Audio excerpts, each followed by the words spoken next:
Bienvenidos. Es 7 de junio y como cada fin de semana es hora de recorrer el mundo. Acompáñenme en este viaje por la actualidad de la Iglesia y del mundo. Comenzamos.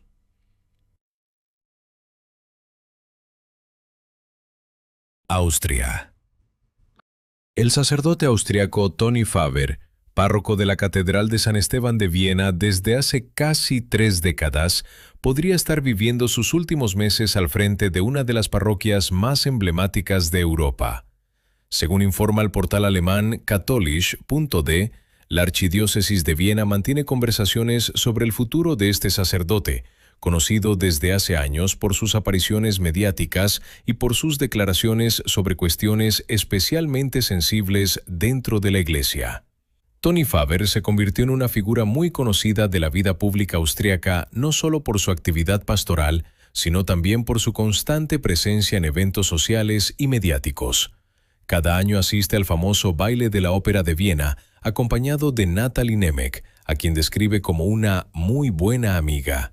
Pero, como suele ocurrir en ciertos ambientes ideológicos contemporáneos, las palabras cambian de significado, pierden su sentido original y terminan convirtiéndose en algo difícil de reconocer.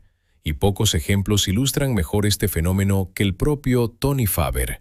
En una entrevista concedida a la edición de Pascua de la revista austríaca Profil, se mostró favorable a la bendición de parejas del mismo sexo, al bautismo de niños criados por parejas homosexuales, tanto adoptados como nacidos mediante gestación subrogada, a la confesión de personas que han abandonado formalmente la Iglesia, así como a su propia participación en actos sociales y reuniones de la alta sociedad. Refiriéndose a su forma de entender el sacerdocio, declaró: «Veo mi misión como un trabajo desde dentro para construir una imagen contemporánea de la institución de la Iglesia». Y añadió: «Me siento como una especie de instrumento para quitar a las personas el resentimiento hacia la Iglesia». Con estas palabras, el párroco de la Catedral de Viena justificaba un estilo pastoral que muchos consideran innovador, mientras que otros lo ven como profundamente controvertido, incluso dentro del propio clero. Vaticano. El Santo Sínodo de la Iglesia Ortodoxa Copta anunció el pasado 22 de mayo que reanudará el diálogo teológico con Roma después de recibir, durante una conversación telefónica entre Tawadros II y León XIV celebrada el 15 de mayo, ciertas garantías sobre la no bendición de parejas del mismo sexo. Según el comunicado copto, fueron precisamente esas garantías las que permitieron retomar el diálogo. Ahora comparemos esto con un documento que sigue publicado en la página oficial del Vaticano, que continúa gozando de la autoridad del Dicasterio para la Doctrina de la Fe, que no ha sido revocado y que sigue plenamente vigente. Fiducia Supplicans. Ese documento afirma explícitamente la posibilidad de bendecir a parejas que se encuentran en situaciones irregulares y también a parejas del mismo sexo. Más aún, presenta estas bendiciones como una invocación de la ayuda divina sobre personas cuyas relaciones contienen elementos considerados verdaderos, buenos y humanamente valiosos. Entonces, ¿en qué quedamos? ¿Se bendicen o no se bendicen las parejas del mismo sexo? ¿Se bendicen cuando Roma necesita tranquilizar a alemanes, belgas o austríacos, pero dejan de bendecirse cuando es necesario convencer a los coptos de volver a la mesa del diálogo ecuménico? ¿La bendición existe en Viena, pero desaparece en Alejandría? Es un gesto pastoral en Occidente y de repente se convierte en una cuestión semántica cuando una antigua iglesia oriental levanta objeciones. Roma responderá que no bendice las uniones sino a las parejas, que no aprueba el pecado sino que acompaña a los pecadores, que no establece un rito sino que realiza un gesto espontáneo, que no cambia la doctrina sino únicamente su aplicación pastoral. Y todo ello de tal manera que quienes rechazaban la doctrina tradicional celebran, mientras que quienes permanecen vinculados a ella son acusados de exagerar o de no haber entendido nada. Una maniobra bastante ingeniosa si logra convencer a alguien. Pero los coptos ya vieron a través de ella en 2024. Tras la publicación de Fiducia Supplicans, suspendieron el diálogo teológico con Roma, rechazaron cualquier bendición de relaciones homosexuales y consideraron la declaración como un obstáculo serio para la unidad.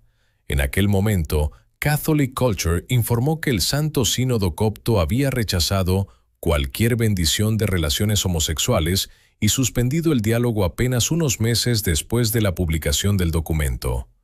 Y ahora parece que Roma les ha concedido algo que los católicos tradicionales no logran obtener: una garantía. Los coptos no tienen que aceptar bendiciones para parejas homosexuales.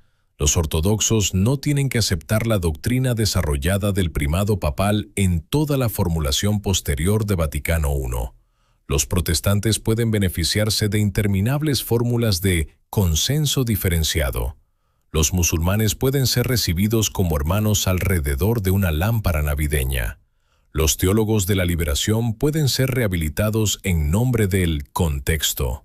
Pero la fraternidad sacerdotal San Pío X, los católicos tradicionales, los que siguen vinculados a la misa tradicional, a la doctrina tradicional, a la eclesiología tradicional y a las antiguas condenas doctrinales, ellos reciben advertencias de cisma. Cuando Roma dialoga con los ortodoxos, el papado se vuelve flexible. El Vaticano propone modelos de comunión en los que las iglesias orientales conservan amplias competencias para gobernarse a sí mismas, especialmente en cuestiones como la elección de obispos. Así aparece el papado en el diálogo ecuménico: modesto, dialogante, paciente, histórico, casi disculpándose por sí mismo. Pero cuando entra en escena la tradición, el panorama cambia de inmediato. Entonces el papado vuelve a endurecerse. Regresan las viejas expresiones: sumisión canónica, mandato pontificio, cisma formal, grave ofensa contra Dios, excomunión. La advertencia emitida por el cardenal Fernández el pasado 13 de mayo sobre las futuras consagraciones episcopales calificó dichas consagraciones como un acto cismático, apoyándose en el documento Ecclesia Dei. Los medios vaticanos subrayaron además que León XIV había sido informado personalmente y que deseaba que dicha advertencia fuera confirmada públicamente. Así pues, Roma puede flexibilizar la comprensión práctica del papado para facilitar el diálogo con los ortodoxos, relativizar ciertos aspectos de su ejercicio jurídico y proponer modelos de comunión que se alejan notablemente de la clásica sumisión a Roma. Pero cuando los herederos de Monseñor Lefebvre preguntan si la religión surgida después del concilio puede reconciliarse con lo que la Iglesia enseñó durante siglos, entonces aparece el puño de hierro. Italia. El Papa León XIV ha nombrado a Monseñor Cesare Di Pietro nuevo obispo de la diócesis de Locri-Gerace. El comunicado oficial del Vaticano lo presenta como un sacerdote con una amplia trayectoria eclesiástica, antiguo obispo auxiliar de Messina, exfuncionario de la Congregación para los Obispos, rector de seminario, canonista, historiador de la Iglesia, secretario de la Comisión Litúrgica de la Conferencia Episcopal Italiana y delegado regional para el ecumenismo y el diálogo interreligioso. Sin embargo, el portal Info Vaticana, citando diversas fuentes italianas, recordó varios episodios de su actividad relacionados con el diálogo interreligioso. Entre ellos destacan su participación en celebraciones musulmanas en Messina, sus frecuentes declaraciones sobre la fraternidad entre religiones, una afirmación en la que aseguró haberse sentido como en casa durante una festividad islámica, así como un acto celebrado en la Navidad de 2025, cuando el imán Mohamed Refaat colaboró en el encendido de un farol dentro de una iglesia católica como gesto de amistad en torno al misterio del nacimiento de Cristo. Reino Unido. La Asociación de la Familia de María Inmaculada y San Francisco, conocida popularmente como los franciscanos marianos, fue oficialmente disuelta el 31 de mayo de 2026. La comunidad, compuesta por alrededor de 20 religiosos, celebraba tanto la misa tradicional como la liturgia según el Novus Ordo y se inspiraba en la espiritualidad mariana de San Francisco de Asís y de San Maximiliano Kolbe. Los frailes han anunciado que se incorporarán a otra comunidad con un carisma similar. Todo indica que abandonarán el Reino Unido, aunque no se han dado detalles concretos sobre su futuro. En un comunicado publicado en la red social X, escribieron: Ave María. Con gran tristeza les comunicamos que la Asociación de los Franciscanos Marianos del Reino Unido será disuelta el 31 de mayo. Unimos todos nuestros sufrimientos al corazón doloroso de María. Que Dios los bendiga y que Nuestra Señora los mantenga siempre bajo su protección. Los primeros miembros de la comunidad llegaron a la diócesis de Portsmouth en noviembre de 2014. Un año después, asumieron la atención pastoral de la parroquia de Santa María en Gosport y, en 2018, el obispo Philip Egan erigió oficialmente la asociación como una entidad pública de fieles. En julio de 2019, 4 miembros de la comunidad recibieron la ordenación sacerdotal según el rito tradicional.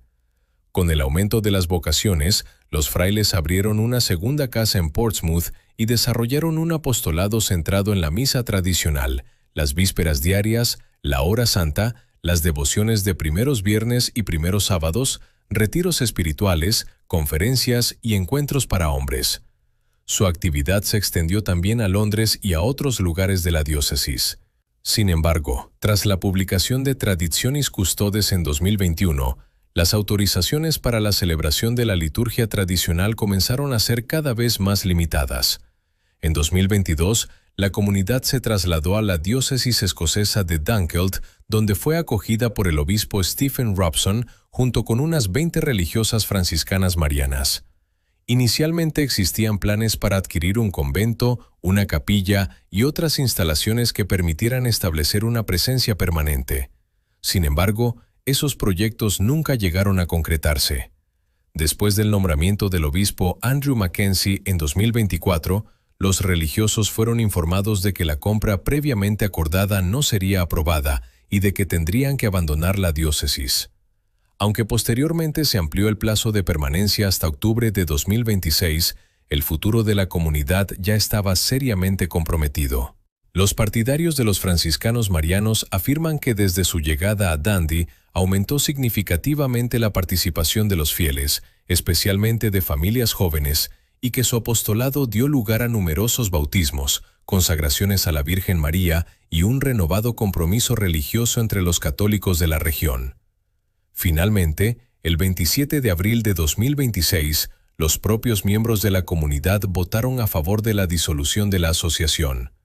Menos de un mes después, el 24 de mayo, el obispo de Portsmouth, Philip Egan, firmó el decreto que oficializa dicha decisión. El mundo católico.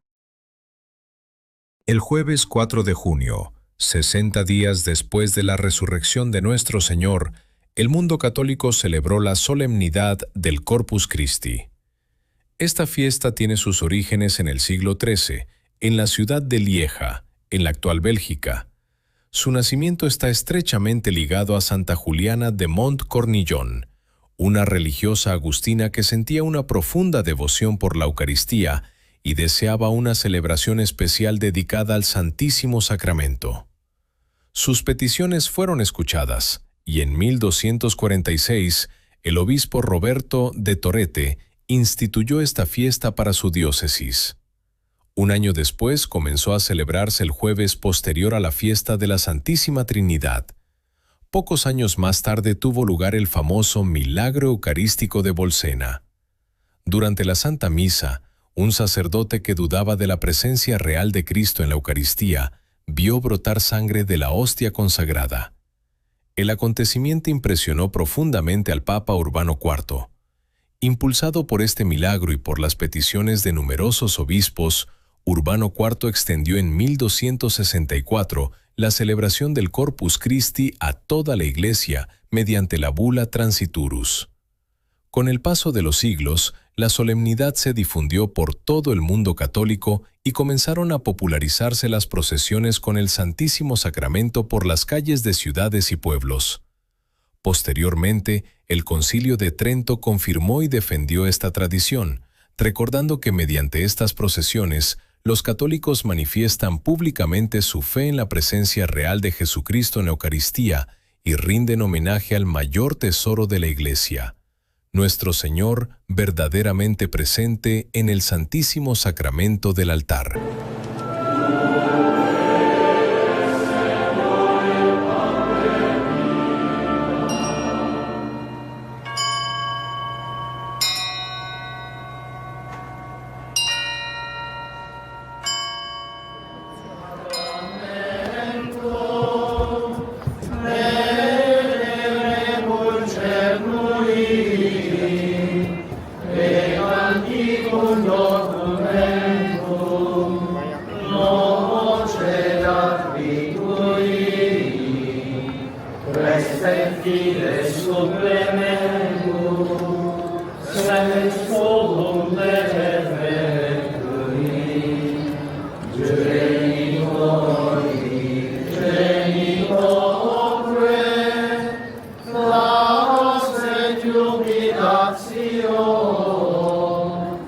Salus honor virtus quoque, sive benedictio,